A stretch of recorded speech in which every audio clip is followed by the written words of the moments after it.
Hello guys, मैं Rajan Singh Lodhi. Welcome to my channel RSL एडुलाइन।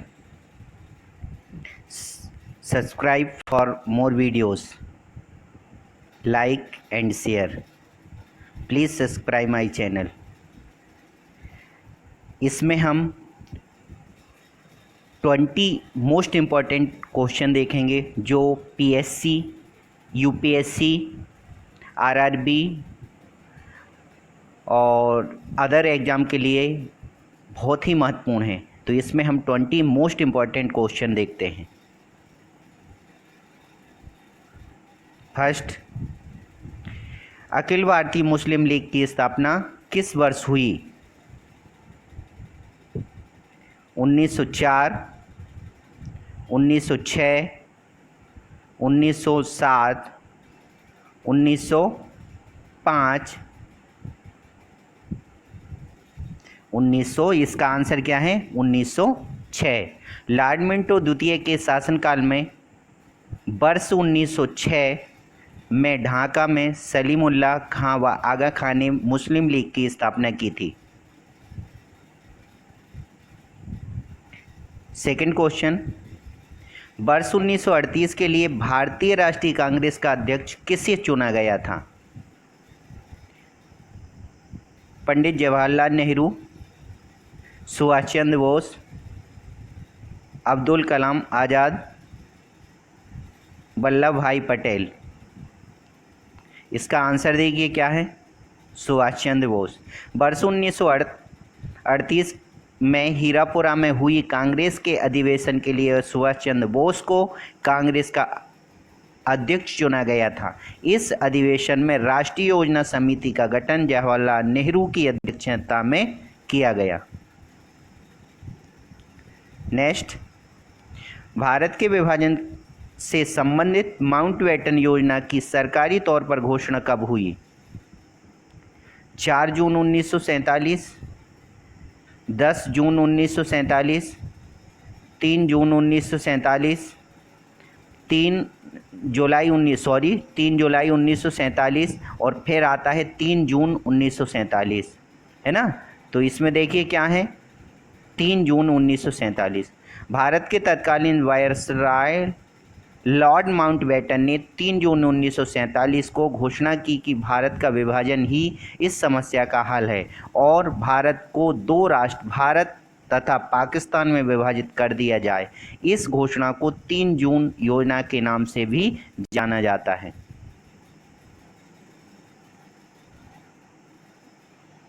किस governor general ने भारत में स्थायी भू राजस्व व्यवस्था स्थापित की? Lord John sure, Lord Clive, Lord Cornwallis, Lord wording Hastings.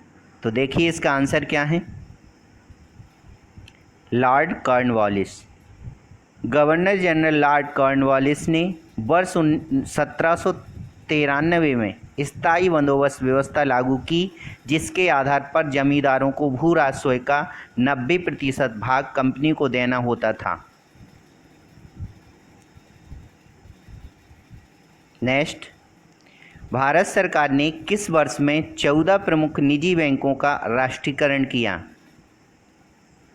1968, 1970, 1969 और 1965। तो इसका आंसर देखते हैं क्या है? 1969। देश के 14 बड़े निजी बैंकों का सरकार ने 17 जुलाई 1969 को राष्ट्रीयकरण कर दिया। इसके बाद 6 अन्य बैंकों का राष्ट्रीयकरण 15 अप्रैल 1980 को किया, है ना। तो इसका सही आंसर क्या है? 1969। सुंदरबन डेल्टा का निर्माण करने वाली नदियां हैं गंगा और ब्रह्मपुत्र, गंगा और झेलम, सिंधु और झेलम, गंगा और सिंधु। तो देखिए इसका सही आंसर क्या है? हम देखते हैं गंगा और ब्रह्मपुत्र। गंगा और ब्रह्मपुत्र नदी का डेल्टा विश्व का सबसे बड़ा डेल्टा माना जाता है, जो मेघना तथा हुगली नदी के बीच स्थित है। डेल्टा वाले क्षेत्र में सुंदरी वृक्षों की अधिकता है, इस कारण इसे सुंदरवन का डेल्टा कहा जाता है। चिल्का झील किस राज्य में स्थित है? राजस्थान, आंध्र प्रदेश, उड़ीसा, तमिलनाडु। तो देखिए इसका आंसर क्या है? उड़ीसा। चिल्का झील उड़ीसा राज्य में स्थित है, जो भारत की सबसे बड़ी खारे पानी की झील है ना। तो इसका सही आंसर क्या है? उड़ीसा। तो आपको ध्यान रखना है कि चिल्का झील जो है वो उड़ीसा में है और भारत की सबसे बड़े खारे पानी की झील है। भारत पाकिस्तान के किस युद्ध के पश्चात बांग्लादेश एक स्वतंत्र राष्ट्र के रूप में स्थापित हुआ था? दिसंबर 1970, मार्च 1970, मार्च 1971, दिसंबर 1971। तो देखिए देखते हैं इसका आंसर सही क्या है? मार्च 1971।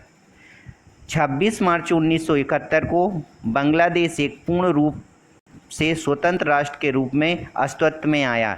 इससे पहले यह पाकिस्तान का पूर्वी भाग कहलाता था, है ना। तो इसका सही आंसर क्या है? मार्च 1971।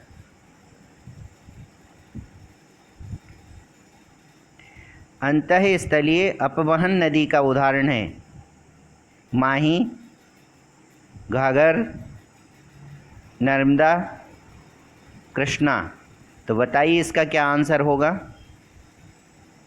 तो इसका जो आंसर है सेकंड बी, घाघर। शिवालिक की पहाड़ियों से उत्पन्न घाघर नदी अंतःस्थलीय अपवहन नदी का उदाहरण है।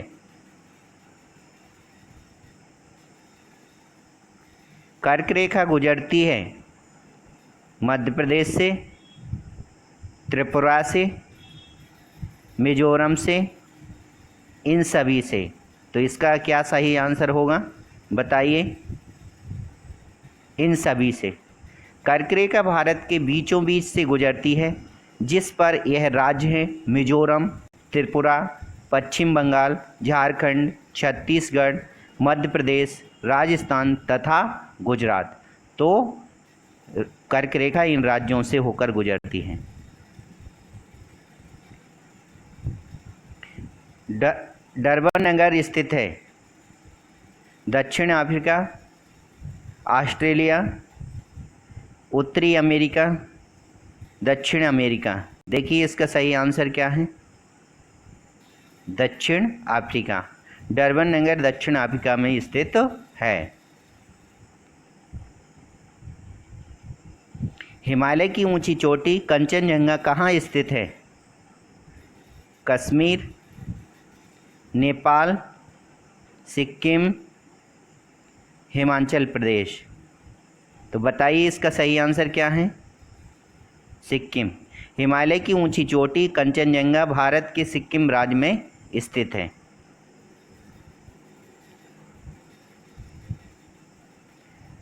भारतीय जनता पार्टी के गठन के पश्चात इसके प्रथम अध्यक्ष कौन थे? LK Advani, AB Vajpayee, MM Joshi, Sikandar बख्श। तो इसका सही आंसर क्या है? बताइए। AB वाजपेयी। अटल बिहारी वाजपेयी भारतीय जनता पार्टी के पहले अध्यक्ष थे। वे वर्ष 1966 तक इस पद पर बने रहे। भारतीय साम्यवादी दल का विभाजन दो दलों CPI और CPIM में किस वर्ष हुआ था? 1962, 1964, 1966, 1969। तो इसका आंसर सही क्या है? बताइए। 1964।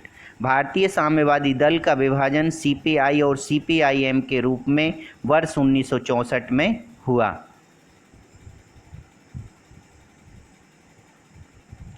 राज्य विधान परिषद का प्रावधान भारतीय संविधान के किस अनुच्छेद में रखा गया है?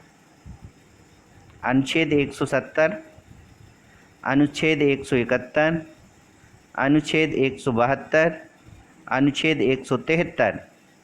सही आंसर बताइए। अनुच्छेद 171। संविधान के अनुसार अनुच्छेद 171 के अनुसार राज्य विधानसभा परिषद का प्रावधान किया गया है, जिसकी सदस्य संख्या विधानसभा के सदस्यों की संख्या के 1/3 होती है। वर्तमान में भारत में 6 राज्यों में विधान परिषद हैं। किस पंचवर्षीय योजना के अंतर्गत समाज के समाजवादी ढांचे की स्थापना का संकल्प लिया गया था?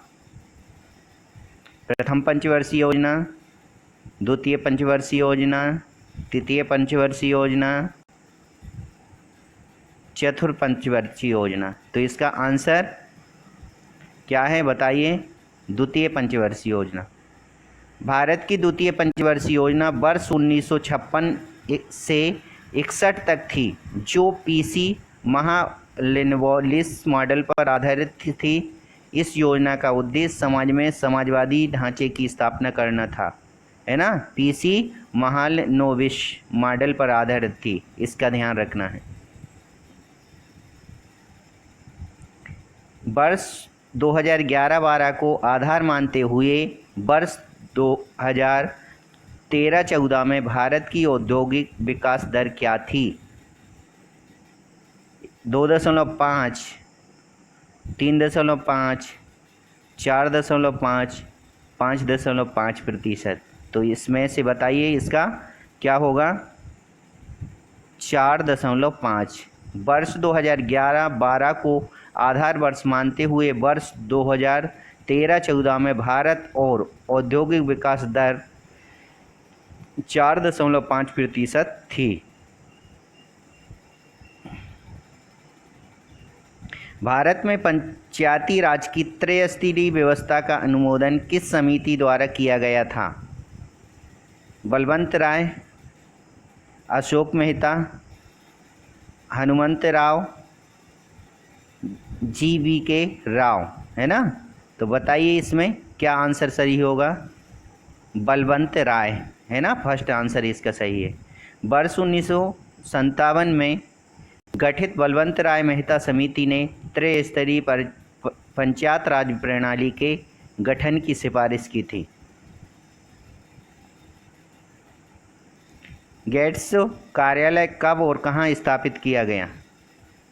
Paris 1958, New York 1948, Rio de Janeiro 1948, Geneva 1948। तो इसका आंसर क्या सही है? Geneva 1948। General Agreement on Tariffs and Trade गेट्स की स्थापना जिनेवा में 30 अक्टूबर 1947 को हुई, जो 1 जनवरी 1948 से प्रभावी हुई। इस चीज़ का आपको ध्यान रखना है कि उसकी स्थापना 30 अक्टूबर 1947 को हुई और प्रभावी 1 जनवरी 1948 से हुई, है ना। भीमराव अंबेडकर अंतर्राष्ट्रीय स्पोर्ट्स स्टेडियम कहाँ स्थित है? फैजाबाद, गाजियाबाद, पटना, कानपुर, है ना। तो इसका सही आंसर देखते हैं क्या है? फैजाबाद।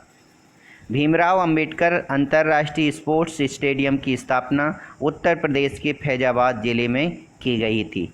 तो ओके दोस्त, यह 20 महत्वपूर्ण प्रश्न हैं इस वीडियो में, जो सारी परीक्षाओं के लिए, सारे कॉम्पिटिटिव एग्ज़ाम के लिए बहुत ही महत्वपूर्ण है। यदि मेरा वीडियो यह पसंद आया हो तो इसको लाइक और शेयर ज़रूर कीजिए। Thank you.